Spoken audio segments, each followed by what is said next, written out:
Magandang araw Pilipinas, magandang araw mga kapantalan. Narito tayo ngayon sa Baseport Iligan para ihatid sa inyo mga balitang amin nakalap sa loob at labas ng Pantalan. Ako po si Zeus Legaspi at ito ang Ronda Pantalan. Opisyal nang isinumite ng Philippine Ports Authority sa Department of Agriculture ang listahan ng mga consignee na hindi pa rin kumukuha sa kanilang mga rice shipment kahit pa mga ito ay cleared na ng Bureau of Customs at lumagpas na rin sa itinakdang 30-day dwell time ng BOC. Sa isang sulat na ipinadala ng PPA sa DA nitong Martes, October 1, inilakip ng PPA ang rice shipment inventory o yung bilang ng mga 20-foot containers na naglalaman ng imported rice sa Manila International Container Terminal o MICT at Manila South Harbor. Ayon sa datos na ibinigay ng PPA na kinolekta ng ahensya nitong September 30, mayroong 41 container ng imported rice na hindi pa rin kinukuha ng mga consignee kahit pa ang mga ito ay cleared na ng Bureau of Customs at lumagpas na rin sa itinakdang dwell time ng BOC na 30 araw. 4 na po sa mga container na ito ay nasa MICT habang isa naman ang nasa Manila South Harbor. Dagdag ng ahensya, ang rice shipment na nasa South Harbor ay nakatenga na sa Pantalan sa loob ng 287 days o higit 9 na buwan. Ang mga rice shipment na lumagpas sa 30-day dwell time ay maaari nang ideklara ng BOC bilang abandonado. Batay ito sa Customs and Tariff Modernization Act na nagsasabing mayroon lamang 30 days ang mga consignee o importer para kunin ang kanilang mga kargamento mula sa mga pinagbagsakan nito. Sakaling ito nga ay maideklarang abandonado, nakasaad din sa batas na ang mga ito ay magiging pagmamay-ari na ng gobyerno. Sa isang pahayag, muling iginiit ni PPA General Manager Jason Tiago na walang jurisdiksyon ang PPA sa mga consignee dahil ang mandato nito ay limitado lamang sa pangasiwa sa mga pantalan, kaya't kailangan nitong i-report ang mga overstaying na kargamento sa BOC.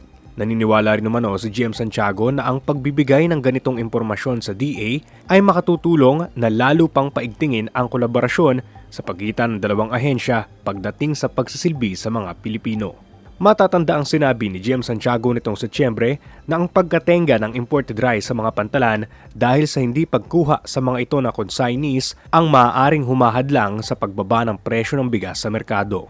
Sinabi rin niya na ire-report na ng PPA sa kinauukulang mga ahensya ng gobyerno ang mga consignee na mayroong mga nakatenggang rice shipments pagpatak ng Oktubre. Pero bukod sa bigas, sinimulan na rin ng PPA ang pag-monitor sa mga kargamentong naglalaman ng iba pang mga pangunahing bilihin gaya ng karneng baboy, manok at sibuyas.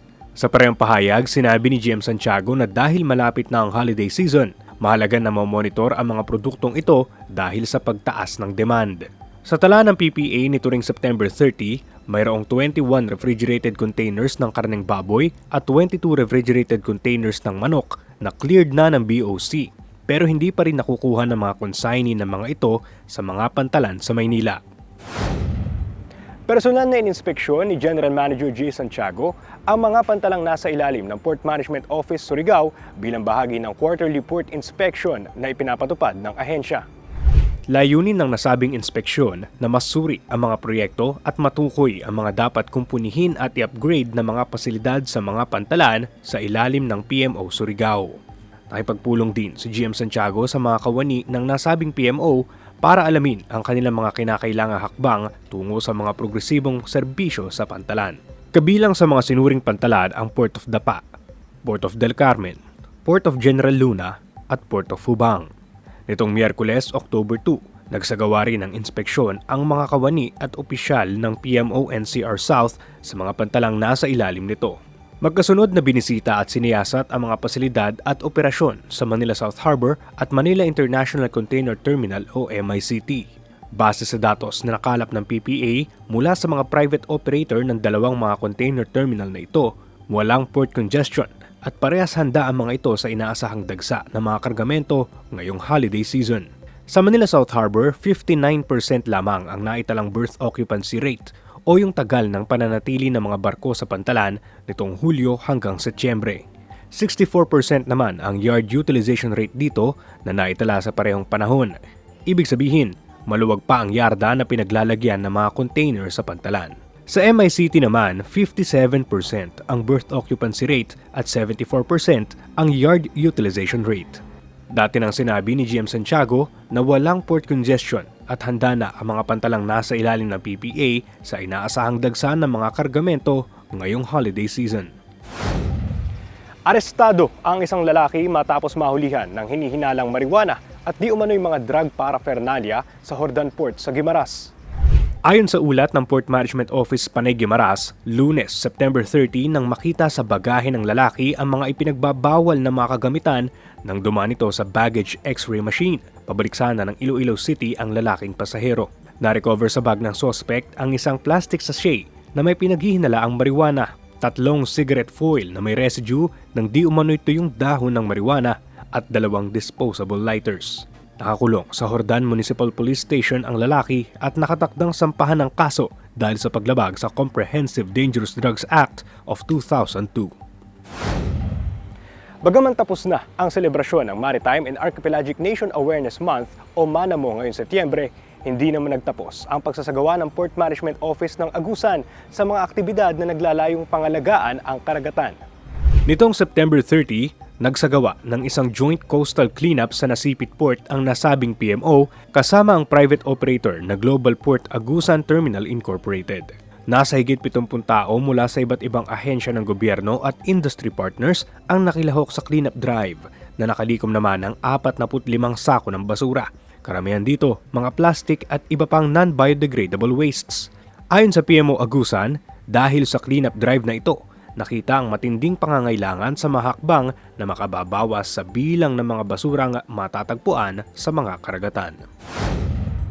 Naging makulay at puno ng mga aktibidad ang naging selebrasyon ng Port Management Office Zamboanga del Norte sa naging ika-16 na anibersaryo nito.